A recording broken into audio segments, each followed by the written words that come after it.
Mari kita buka firman Tuhan di dalam Yohanes pasal yang ke-16. Yohanes pasal 16 ayat pertama sampai dengan ayat yang ke-4a. Yohanes pasal 16 ayat pertama sampai dengan 4a. Semuanya ini kukatakan kepadamu supaya kamu jangan kecewa dan menolak aku. Kamu akan dikucilkan, bahkan akan datang saatnya bahwa setiap orang yang membunuh kamu akan menyangka bahwa ia berbuat bakti bagi Allah. Mereka akan berbuat demikian karena mereka tidak mengenal baik Bapa maupun aku. Tetapi semuanya ini kukatakan kepadamu supaya apabila datang saatnya kamu ingat bahwa aku telah mengatakannya kepadamu. Saudara, mengapa ayat-ayat ini dikatakan oleh Tuhan Yesus kepada murid-muridnya? Supaya saudara dan saya menyadari bahwa apa yang dialami oleh murid-murid Tuhan Yesus dan Tuhan Yesus itu sampai sekarang dialami oleh orang-orang Kristen. Maka banyak orang Kristen yang kecewa. Karena apa? Karena tidak mengerti akan apa yang dimaksudkan oleh Tuhan di dalam firman-Nya. Makanya selalu saya dari permulaan diajar oleh Tuhan untuk membaca firman Tuhan. Lalu saya katakan, Tuhan aku tidak mengerti. Tuhan tidak nuntut kamu baca supaya langsung ngerti. Itu bukan itu maksud Tuhan. Baca saja, ulangi dari Kejadian sampai Wahyu. Kemudian nanti Roh Kudus yang memberikan pertolongan pengertian. Dan kamu ngalami, baru satu demi satu kamu mengerti.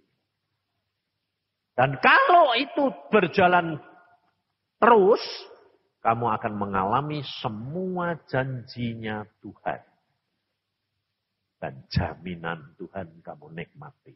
Nah, maka dari itu saudara, kita perhatikan Tuhan Yesus pesan khusus kepada murid-muridnya tentang jangan kamu kecewa. Karena selama 3,5 tahun, murid-muridnya ikut Tuhan Yesus tidur bersama, melayani bersama, makan bersama. Semua yang dilihat oleh murid-murid Tuhan Yesus adalah apa? Perkara-perkara ajaib. Sehingga mereka mengatakan apapun kalau bersama dengan Yesus aman, sip. Makanya pada waktu Tuhan Yesus berkata, Petrus, kamu bakal menyangkal aku. Petrus bilang apa? Mati pun aku rela. Bapak-bapak saudara, sebab dia belum mengerti maksudnya Tuhan. Dia hanya berjalan bersama dengan Tuhan menurut pandangan dia. Nah ini yang menyebabkan orang Kristen kerap kali kecewa saudara. Mamanya saudara sakit, tidak disembuh-sembuhin Tuhan. Akhirnya putus asa enggak? Kecewa. Karena apa? Karena enggak ngerti. Belum sampai. Ada sesuatu yang menjadi penghalang. Ini contohnya saya kasih contoh umpamanya.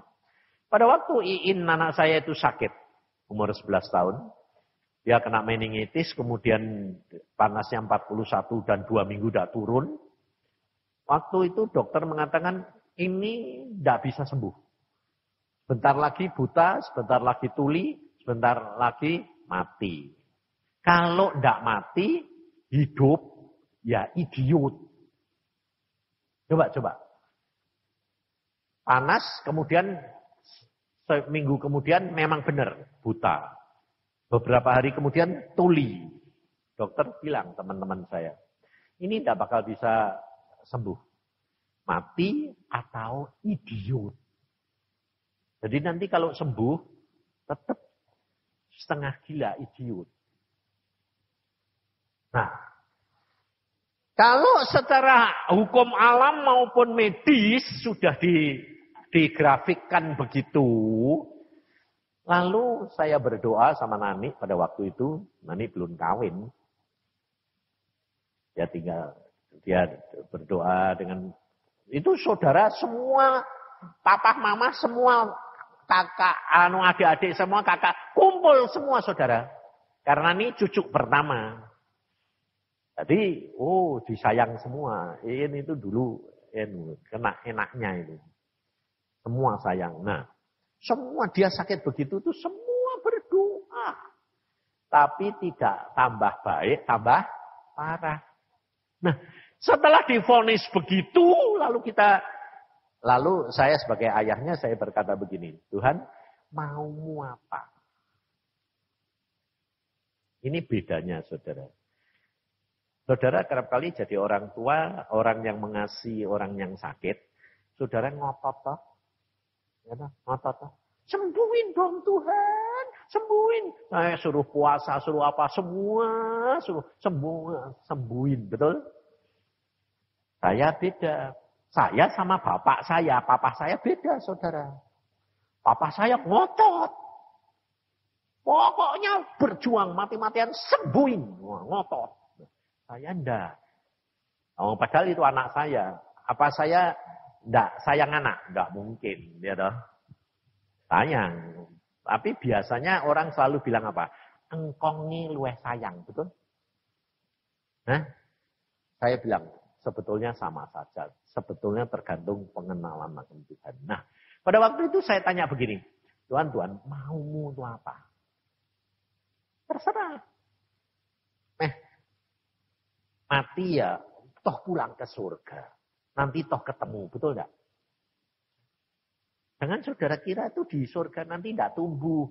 Kalau dia 11 tahun mati, terus nanti di surga, terus tetap 11 tahun. Nah itu namanya kan enggak ada pertumbuhan. Tumbuh di surga. Jadi nanti ketemu ya sudah gede-gede. Jadi enggak usah pusing. Nggak ketemu di sini, ketemu di sana. Wong cuma perpisahan sementara. Jadi tidak usah pusing. Saya memang sama Tuhan sudah begitu. Sudah tidak pusing. Saudara. Saya cuma bilang, maumu apa? Nah, firman Tuhan berkata apa? Stop semua obat. Hanya dengan doa puasa. Anak sembuh. Nah, kalau saudara dan saya terima firman kayak gitu, lalu dokter bilang begitu, sudah antagonis enggak? Bertentangan enggak? Kira-kira saudara lebih percaya Tuhan atau lebih percaya sama dokter? Kalau saya tanya di sini pasti bilang apa? Tuhan, kok rohani. Ini kenyataan saudara. Saya alami sendiri dan tidak satu. Saya ngalami itu. Anak-anak saya, istri saya sendiri, papa, mama, semua. Saudara saya, ngalami semua. Jadi jangan kira kalau hamba Tuhan itu punya iman yang kuat, nonsen, saudara. Lebih percaya akan pikirannya, pendapatnya, itu yang justru menjadi penghalang. Makanya Tuhan Yesus berkata, kalau kamu mau menjadi muridku, sangkal diri tiap hari. Pikiran ini yang paling susah. Lalu pada waktu itu saya berkata sama istri saya, stop semua obat. Kita puasa. Suami istri. Saya puasa. Setelah puasa di stop, dokter teman saya datang semua, apoteker, pendeta datang. Dia bilang apa? Iman ya iman, tapi pakai hikmat dong. Ini mau stop, anakmu tambah sengsara, menderita, kesakitan, luar biasa. Nah, kira-kira kalau dipikir-pikir memang saya gila enggak? Iya. Bapak saya sendiri pun bilang sama saya, ini bapak kok udah karuan. Satu saat saya di sekolah, di pekerjaan saya selalu dengar gini, itu mau mati, sudah waktunya mau mati. Ya, saya dengar suara, anakmu pulang, anakmu pulang, anakmu pulang, anakmu mati, anakmu mati. Sampai di rumah, saya ketemu papa. Papa sedang bingung, jalan-jalan gini. Aku bilang, Pak, sudah mati. Saya langsung, Bapak gila. Ya cara Jawa bilang gini, Bapak edan. Mungkin kita ini setengah mati sembahyang minta hidup kok. Kamu tanya sudah mati. Karena apa saudara? Karena kita tidak pernah bisa meninggalkan cara berpikir kita. Nah, pada waktu saya sudah doa puasa, hari pertama, hari kedua, hari ketiga, saudara perhatikan, tidak tambah baik, tambah parah. Kira-kira saudara dengar tadi firman Tuhan goyah enggak? Sebab apa? Sebab pendapat kita, kalau kita dapat firman Tuhan, di dalam Yesus segala perkara bisa terjadi. Amin. Tetapi jalannya mencapai hasil akhir itu tidak seperti yang saudara pikir. Kalau Tuhan mengatakan doa puasa anakmu sembuh, stop semua obat. Pikiran kita sudah mulai puasa, besoknya mesti lumayan. Mending tambah baik, tambah baik, tambah baik. Maunya gitu toh. Pikiranmu gitu toh. Salah. Makanya saya kasih tahu saudara. Kalau saudara berjalan dengan Tuhan melalui firman, kalau saudara masih membatasi firman dengan cara berpikir saudara, saudara tidak akan sampai. Kau pasti kecewa. Seperti firman Tuhan berkata, jangan kamu kecewa. Karena apa? Karena murid-murid Tuhan Yesus akan melihat Yesus yang dikatakan di dalam Alkitab, Yesus Mesias tidak akan mati. Dan dia hidup selama-lamanya. Tapi kenyataan, Yesus harus mati. Secara daging. Tapi bakal bangkit. Nah ini tidak bisa diterima saudara. Kenapa? Karena manusia mengertinya, kalau sudah mati ya mati, tidak bakal bangkit. Tapi bagi Allah, itu bukan pikiran kita. Tidak ada yang mustahil. Maka saudara harus dapat menyangkal diri. Waktu saya lihat anak saya mau mati, tambah lama tambah parah. Semua saudara saya, papa saya bilang, loh kok tambah mau mati.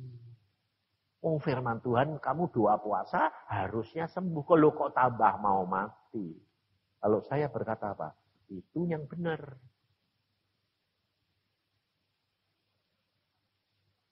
Jadi kalau saudara dapat firman Tuhan, jangan takut, engkau akan diberkati tahun ini. Nah, pikiranmu apa? Usahanya dari bulan ke bulan naik terus toh. Ah, itu kamu. Kalau Tuhan enggak gitu, kerap kali diberkati malah turun. Nanti kalau sudah mentok, baru jedul sampai di atas. Loh, Tuhan itu caranya kok aneh-aneh sih. Ya memang begitu.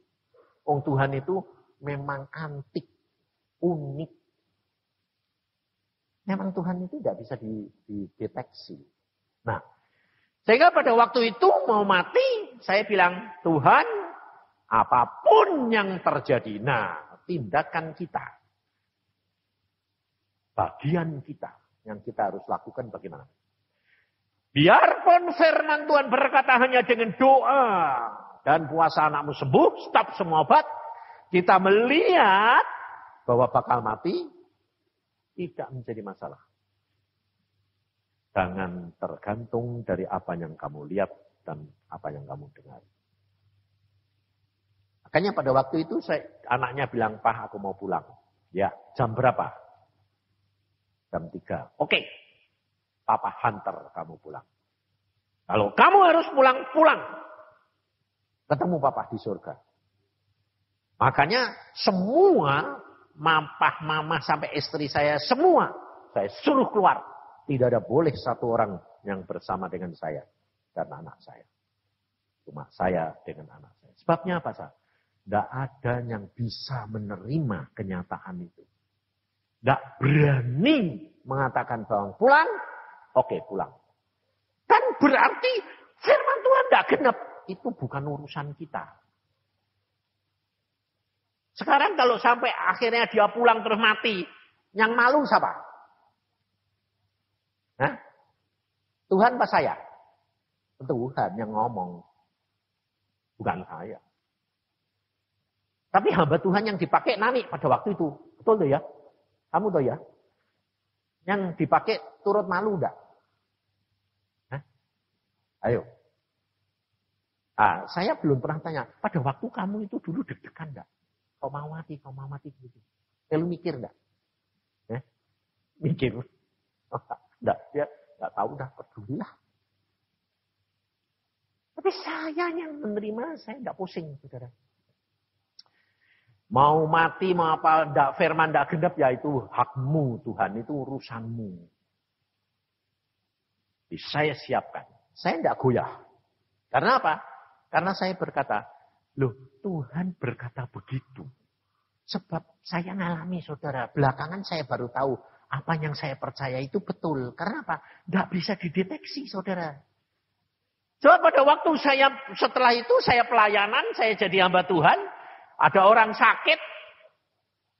Lalu saya bilang, Tuhan aku harus berdoa buat orang ini. Ya, doa.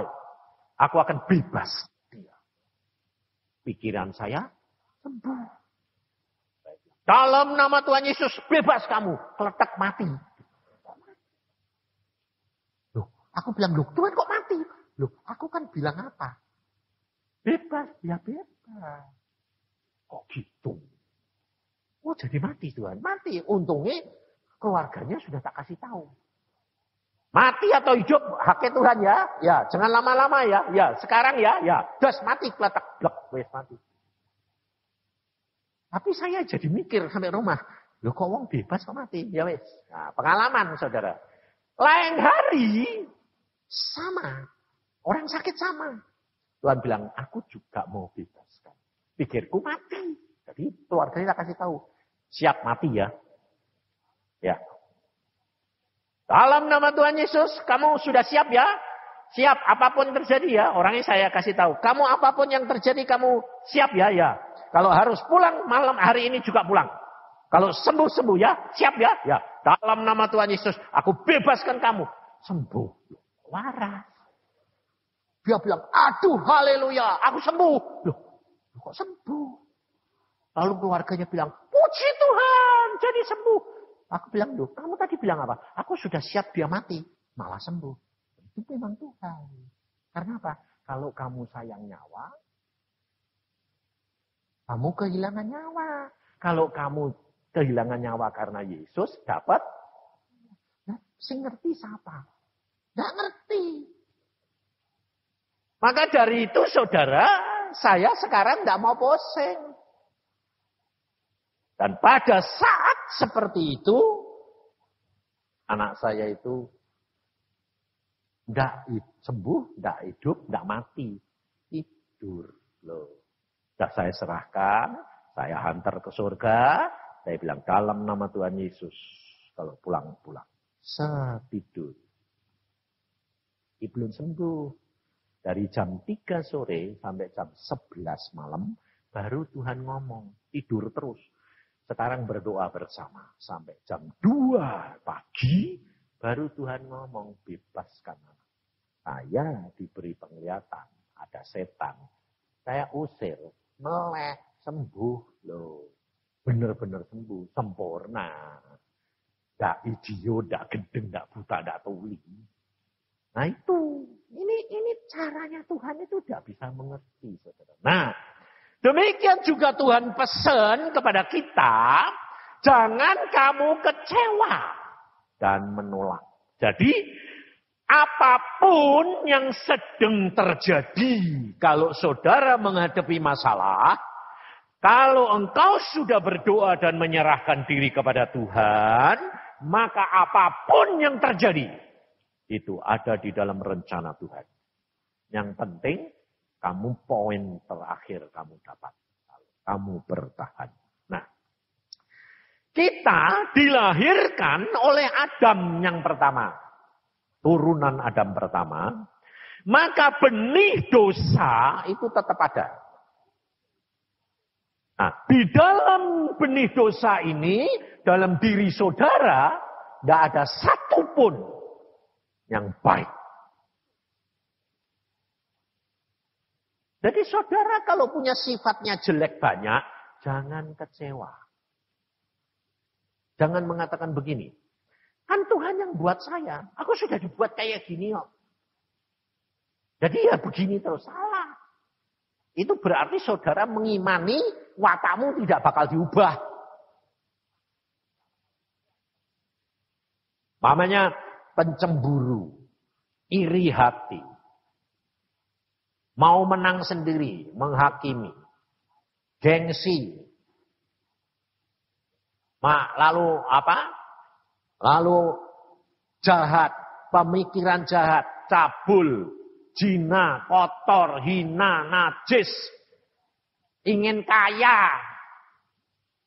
Ayo jujur. Hampir semua orang kepingin kaya enggak? Nah? Punya toh? Kalau enggak, itu enggak normal. Kalau pengen itu normal. Lah itu sebetulnya ingin kaya itu benih dosa atau enggak? Benih dosa, saudara. Alkitab berkata, orang yang ingin kaya itu jatuh dalam pencobaan. Saya dulu kepengen kaya, kepengen berhasil, kepengen segala. Nah, tapi kalau engkau mengenal firman, saudara, maka satu demi satu dikikis. Lalu kerap kali kalau kita sudah punya watak jelek, lalu kita punya pasangan.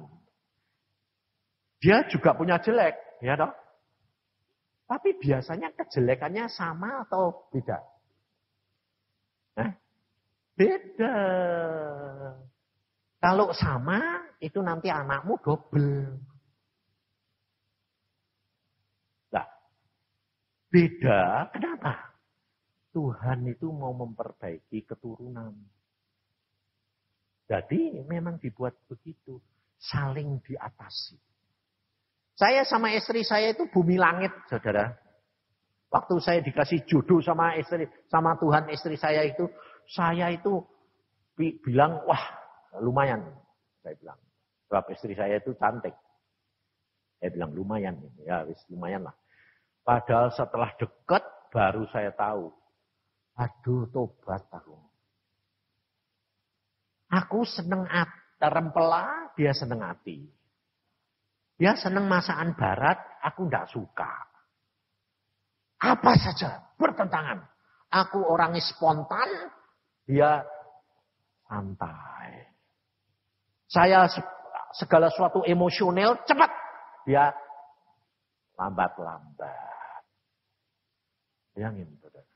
Saya seneng naik mobil ngebut, dia takut. Dia bingung semua sudah. Semua masakan yang dia suka, aku tidak suka. Tapi saudara tahu, sekarang saya setelah kawin sama dia, pacaran 13 tahun, terus kawin sekarang 35 tahun, baru saya berkata, Tuhan itu luar biasa. Saya bisa menikmati. Apa saja makanan yang dulu saya tidak suka, saya suka. Dan saya bilang, untung saya dapat kamu. Jadi aku bisa menikmati dunia ini. Ternyata itu senang. Yang aku tidak punya, kamu punya. Yang kamu tidak punya, aku punya. Jadi nikmati. Aku bisa menikmati dua-dua. Saya sekarang bisa menikmati enaknya hati. Padahal dulu tidak bisa. Sekarang bisa menikmati hati. Enaknya keju. Itu bisa. Sampai istri saya bilang, sekarang kamu lebih suka keju daripada saya. Lah ya enak kok ternyata. Nanya. Saudara, kenapa? Karena saya belajar mengerti dia. kok kamu bilang enak itu apa? Sing enak, wong gak enak. Lalu dia bijaksana gini. Cicipin sedikit demi sedikit. Makannya jangan langsung ditelan, pelan-pelan. Jadi dikecap. Oh ya lumayan ya. Nah ya.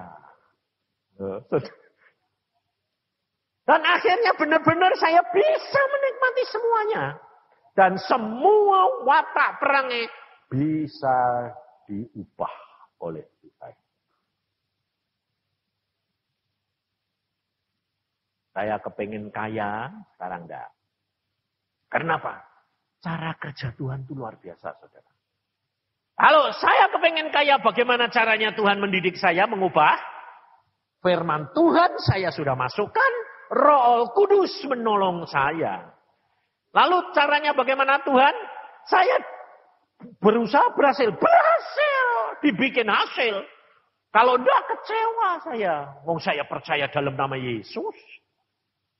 Berhasil. Dapat uang, dapat. Banyak. Seneng. Lalu Tuhan caranya mendidik bagaimana? Dibuat sia-sia. Sudah berhasil, sudah dapat. Kita kerja setengah mati sampai tidak tidur. Kalau sudah dapat, Tuhan bilang, dikasih sakit. Duitnya tidak bisa diapa-apain. Habis lagi ke dokter. Bayar obat, bayar apa. Kenapa? Pikiran terus habis. Lalu Tuhan bilang, yang kamu usahakan itu hasilnya apa? Ya kosong. Iya. Nah, kamu sedikit tapi nikmati lebih baik daripada kalau banyak tapi kamu tidak bisa menikmati. Baca Alkitab. Orang yang paling celaka diberi banyak sama Tuhan tetapi tidak diberi hak menikmati. Firman Tuhan jadi. Akhirnya saya sadar, saya bilang ya percumalah ya Tuhan. Udahlah semua berkat kamu. Ya. Lalu terikat dengan mobil. Wah mobil disik-isik terus ya toh. Baru gres disik-isik. Tabrak. Nggak nabrak, ditabrak. Aku bilang, loh Tuhan. Loh, lah hatimu di mana? Di mobil. Ya ditabrak. Kalau ditabrak itu kamu bisa apa? Ya enggak bisa apa-apa. Lah iya, kenapa kamu harus terikat sama itu? Wong itu benda. Nikmati mobil yang aku beri, jangan kamu jadi budake mobil. Betul? Itu loh saudara. Dari pengalaman dengan Tuhan itu nanti dididik, saudara. Ibu-ibu kerap kali dididiknya melalui apa? Sama Tuhan. Melalui pembantu. Kalau sudah sama pembantu bisa, yang paling susah. Istri, anak, itu pada orang tua dan suami. Kalau kamu sama suamimu di pendidikan terakhir sudah lulus, lah itu baru lulus. Saya dengan istri itu gitu, saya kerap kali sok rohani. Saya tukang sembahyang soalnya. Saya kalau sembahyang bisa jam-jaman. Istri saya kalau sembahyang 5 menit sudah tidur. Lah aku kan jengkel. Sembahyang kok tidur. Tak gitu apa tambah dia sadar atau tambah dosa? Tambah dosa, saudara. Lalu Tuhan berkata, kamu kehendakmu mbok terapke istrimu ndak sampai. Kenapa? Sebab kamu punya watak seneng sendiri, istrimu ndak bisa sendiri. Kalau sendiri ketiduran, dia senengi doa rame-rame. Lalu Tuhan berkata, kamu berdoa buat dia. Kalau kamu ngajak doa dia suruh nyanyi. Dia nyanyi. Nah, kalau nyanyi jam-jaman. Aku tidak bisa nyanyi. Lalu loh, lah Tuhan, dia nyanyi, aku udah. Kamu sembahyang, dia nyanyi. Komplit. Ada penyembahan, ada doa, kamu berdoa. Sekarang saya bisa menikmati saudara sama dia.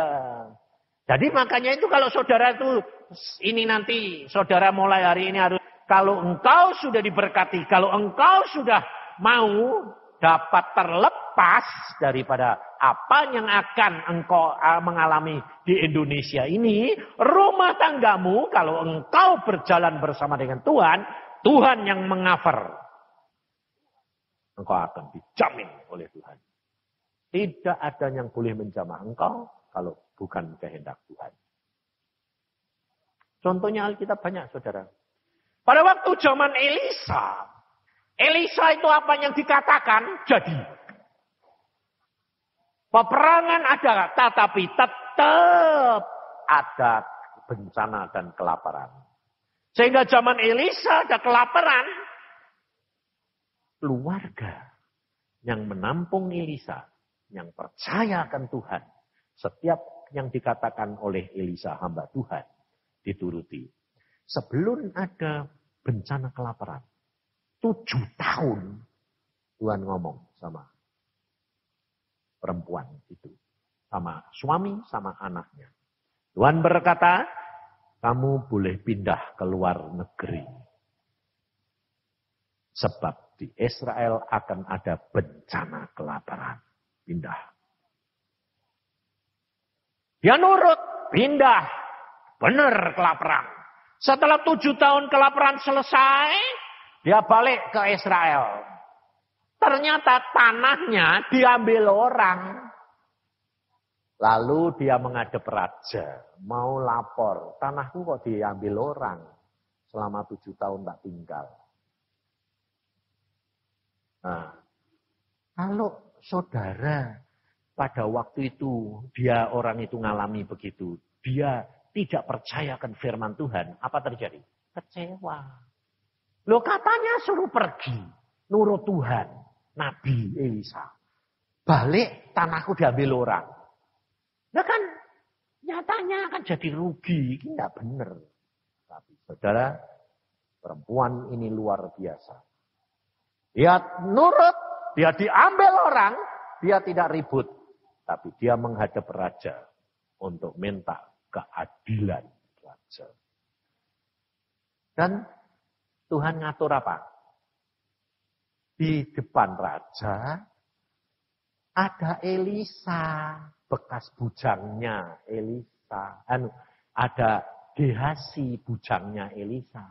Yang sedang bersaksi, diundang raja bersaksi tentang hal perbuatan-perbuatan ajaib Tuhan yang dilakukan melalui Elisa.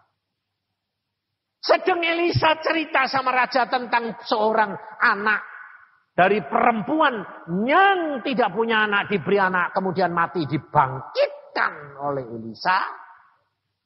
Perempuan ini sama anaknya maju menghadap raja. Mau memberitahukan tentang tanahnya yang dirampas oleh orang. Elisa langsung ngomong, belum, tidak bela diri, tidak minta keadilan. Elisa berkata, lah ini raja, perempuan ini loh, yang anaknya dibangkitkan. Lah ini anaknya, sekarang sudah gede segitu. Ini bukti. Langsung rajanya bilang, kamu menghadap ada apa? Tanahku diambil karena Elisa berkata, saya pergi ke luar negeri karena ada kelaparan. Oh, baik.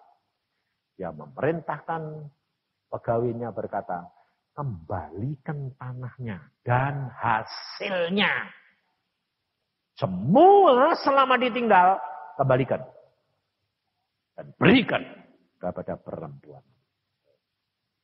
Tuhan akan membela, saudara. Tapi untuk itu, firman Tuhan berkata, untuk hari ini, Tuhan berkata, nanti suami istri ini yang akan diberkati, tetapi di luar itu, Tuhan berkata, di dalam keluarga harus ada orang-orang yang punya karunia kenabian. Sebab kemarin sudah diumumkan sama Nani, Tuhan mengatakan di dalam keluarga sudah ada imam, betul lah? Tapi Tuhan berkata tadi siang sama saya, harus ada nabinya juga. Sebab kalau enggak, nanti di dalam keluarga ini Tuhan ngomongi sama siapa? Nabi itu adalah orang yang bisa bicara dan mengerti firman Tuhan. Nah, sehingga nanti ini Tuhan berkata, di dalam keluarga-keluarga, aku mau memberikan karunia kenabian. Nah, yang terima siapa? Bisa bapake, bisa anake, bisa istrinya, bisa orang yang di dalam keluarga itu. Bisa. Umpamanya adiknya yang tidak kawin, atau kakaknya, atau mamahnya. Bisa. Bisa terima. Ini satu anugerah. Jadi kalau kemarin yang datang pikirnya hari ini tidak ada apa-apa. Karena yang mau diberkati suami istri. Ya toh? Yang belum diberkati. Ternyata Tuhan ngomong. Saya ya tidak tahu. Baru diomongin. Aku mau memberikan karunia kenabian. Nah, yang tidak datang. Loh, lah tidak tahu kalau ada itu. Lah ya aku ya tidak tahu. Bukan saya punya. Nah, kalau kamu tidak datang ya sudah. Bukan jatah kamu. Nah, tapi yang datang pun harus menyiapkan diri. Kamu yang dipakai atau bukan. Kalau bukan kamu, ya tidak usah marry. Itu karunia pemberian Tuhan. Yang penting, di dalam tiap keluarga, ada satu imam dan satu nabi. Bisa enggak? Yang dapat itu imamnya dan imamnya dapat karunia nabi. Bisa enggak? Bisa. Jadi, dalam keluarga itu imamnya satu. Kemudian, Tuhan mau mengasih karunia nabi lah. Tuhan lihat. Oh si imamnya sekalian nabi. Bisa. Bisa jadi imam, bisa nabi. Sebab saudara tahu. Di dalam diri keluarga anak saya, Iin. Anaknya yang kecil. Yang pertama itu si Stephen. Itu karunianya nabi, saudara. Mamahnya kalah. Papahnya kalah. Padahal baru sekarang ini 6 tahun. Tapi karunia sudah nabi. Dia di dalam tidur itu kalau ada apa-apa dia sudah tahu dulu. Dia langsung nangis. Sembahyang Mama kaget, ada apa? Ada orang jahat. Rombongan. Ya, sebelum ribut-ribut itu Tuhan sudah ngasih tahu. Ada orang banyak nyerbu. Sini. Mana sembahyang? Tangking. Ayo. Wah gak mau Mama kurang kuat. Sembahyang yang kuat. Wah, ambil ngantuk-ngantuk sembahyang ya enggak mampam. Anaknya ngasih tahu, "Ayo, terus, Ma." Sedang sebelah rumah mau dirampok mobilnya aja dia sudah tahu beberapa hari. Ma, ada berapa orang itu mau masuk rumah. Tangking, Ma. Mobil mau diangkat, Ma. Dia mungkin rumah punya EDW, tangganya tidak ditulungi, tangganya sing hilang. Baru Iin sadar, oh ternyata kejadian sebelahnya. Ya Tuhan sudah nyiapkan, berdoa, urapi rumahmu, mobilmu, dan keluargamu. Karena memang setan sudah merencanakan itu. Tapi kamu sama saya punya Tuhan. Tuhan sudah nyiapin kamu. Tinggal kamu mau nurut apa enggak. Kalau enggak nurut, kena. Ya jangan nyalain. Jangan kecewa. Sebab kita enggak tahu. Kemarin hamba Tuhan dia bilang sama saya gini. Si Acuk. Pak, saya pergi Jakarta pelayanan. Naik mobil. Dengan anak-anak. Satu mobil pakai Panther. Kita jalan di jalurnya sendiri. Sebelumnya itu Tuhan ngomong gini. Dia dapat penglihatan, dia minta duit. Karena anaknya mau kawin, dia minta duit. Nah, Kemudian dia dapat penglihatan waktu sembahyang. Ada malaikat datang bawa duit. Nah, disodorkan sama dia. Kalau saudara sembahyang minta duit, terus saudara sembahyang dapat penglihatan ada malaikat bawa duit. Itu kamu bilang apa? Pas. Ya toh?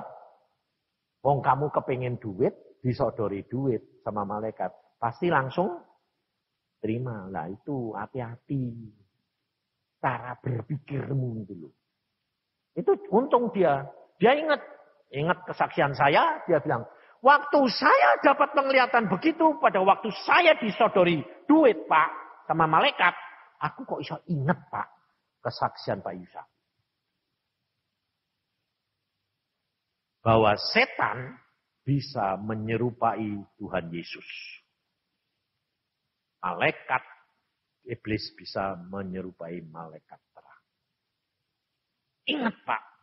Nah, firman yang kau bawa dan kesaksianmu. Pada waktu itu engkau mengatakan, kalau engkau ketemu, berdoa di dalam nama Tuhan Yesus, minta pertolongan Roh Kudus, tangking dia. Dalam nama Tuhan Yesus, aku usir kamu kalau kamu bukan utusan Tuhan. Berubah jadi setan, mau nerkam dia, saudara. Lalu dia tangking terus, akhirnya jiwanya dia dilepaskan, tapi tetap dia kena akibatnya. Pulang besoknya mobilnya ditabrak. Di jalannya sendiri loh saudara. Ini ada jeep itu ngindari truk. Truknya ya dia tidak ditabrak, ngindari, dibanting kanan, kena rom, ambiar semua. Sampai muter 5 kali.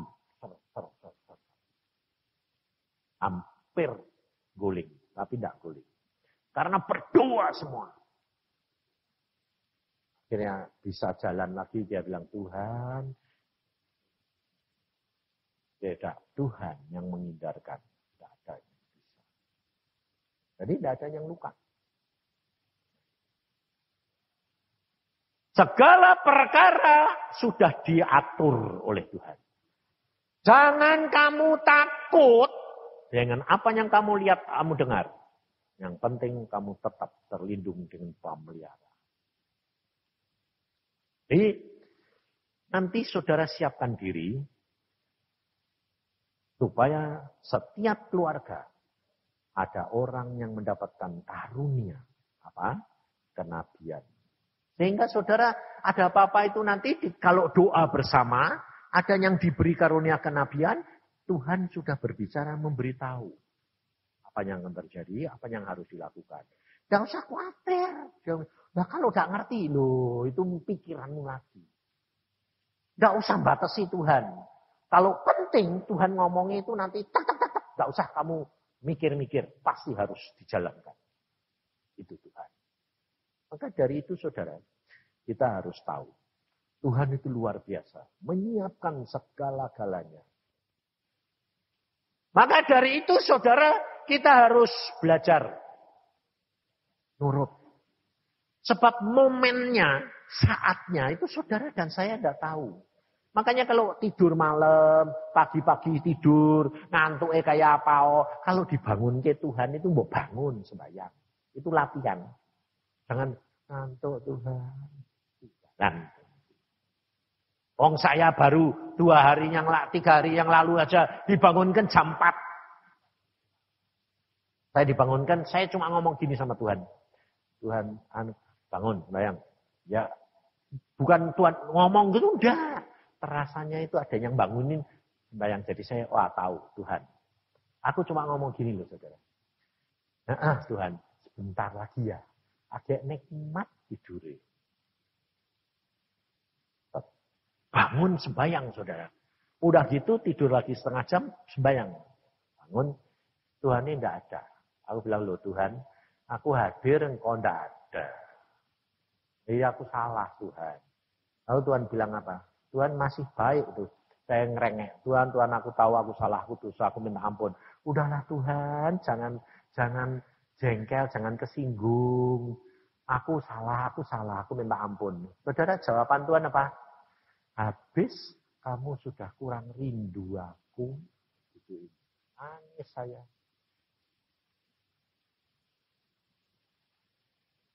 Tapi memang benar kalau saya periksa-periksa. Kalau saya rindu, harusnya ya belum dia datang, aku sudah nunggu toh. Engkau tidak datang, sudah salahku pokoknya. Aku menunggu kamu. Tuhan itu halus, mesra, saudara. Jadi jangan kira kalau Tuhan itu galak, kayak mesranya setengah mati, sungguhan enak. Lebih mesra dari istri saya. Padahal istri saya itu mesra sekali. Saya tidak bisa, orang yang suruh mesra-mesraan tidak bisa. Tapi istri saya bisa, jadi saya diajari, sekarang bisa mesra. Itu sama Tuhan itu luar biasa. Nah, maka dari itu siapkan. Tuhan mau memberikan karunia kenabian, siapa yang terima di dalam tiap keluarga harus ada satu. Supaya kalau ada apa-apa, tuh kamu tidak usah cari orang lain. Di dalam keluarga sudah diberitahu Tuhan apa yang kamu harus lakukan. Kemudian sampai kepada yang mau diberkati. Saudara, yang mau diberkati, saya minta maaf. Saya hanya mau memberkati bagian-bagian yang Tuhan suruh. Yang pertama adalah pada waktu saudara kawin belum bertobat. Jadi dua-dua belum pernah diberkati di gereja. Yang kedua, yang dulu waktu kawin, ya toh, dia belum bertobat. Terus sudah kawin, belum bertobat, cerai. Terus kawin dengan orang lain, dua-dua bertobat. Nah, itu bisa diberkati. Tapi kalau saudara dulu kawin yang satu belum Kristen, yang satu Kristen, terus kemudian sudah diberkati di gereja, yang satu kan nebeng. Tapi belum Kristen, nebeng. Nah, lalu sekarang minta diberkati. Itu boleh. Bisa juga. Tetapi yang tidak bisa adalah yang begini. Dua-dua sudah bertobat, sudah diberkati di gereja, kemudian cerai. Ini lagi. Itu tidak boleh. Karena sudah diberkati dulu. Sama istri yang sekarang, ya tidak usah. Karena apa? Karena dia harus hidup dalam anugerah Tuhan, belas kasihan Tuhan. Supaya anak-anaknya menjadi kudus di hadapan Tuhan. Jadi jelas, di dalam keluarga saudara, siapa yang mau dipakai? Mungkin anakmu yang kecil pun bisa. Tidak jadi masalah. Tuhan mau memberikan karunia itu kepada siapa sasukae. Itu hak Tuhan. Dan ini janji Tuhan. Dan saudara tinggal terima. Tidak usah mikir kayak apa-apa. Bagaimana caranya? Itu bukan urusan saudara. Terus kalau sudah terima, nanti bagaimana taunya? Tuhan berkata, pohon dilihat buahnya. Jadi nanti dari buahnya saudara tahu bahwa ternyata, wah, siapa yang dapat. Itu Tuhan mau berikan. Supaya kemuliaan Tuhan boleh nyata dan tiap keluarga itu menerima. Sehingga apapun yang terjadi Tuhan. Nah, karunia Nabi ini Tuhan bisa memberikan melalui mimpi. Melalui penglihatan. Melalui firman. Melalui kejadian. Dia bisa cerita. Anak kecil itu kerap kali, kalau anak-anak yang dapat, saudara itu kerap kali orang tuanya tidak bisa ngerti loh. Ini ada apa-apa kok anak ini bisa ngomong kayak gini itu ada apa? Perhatikan, itu Tuhan yang berbicara. Tapi ini kejadian dengan cucu-cucu saya. Makanya saya ngucap syukur. Kalau anak saya, cucu saya dipakai Tuhan. Karena apa? Karena cucu-cucu ini, kecil-kecil ini masih murni. Karunianya luar biasa, saudara. Makanya dari itu anugerah. Setiap keluarga pasti ada.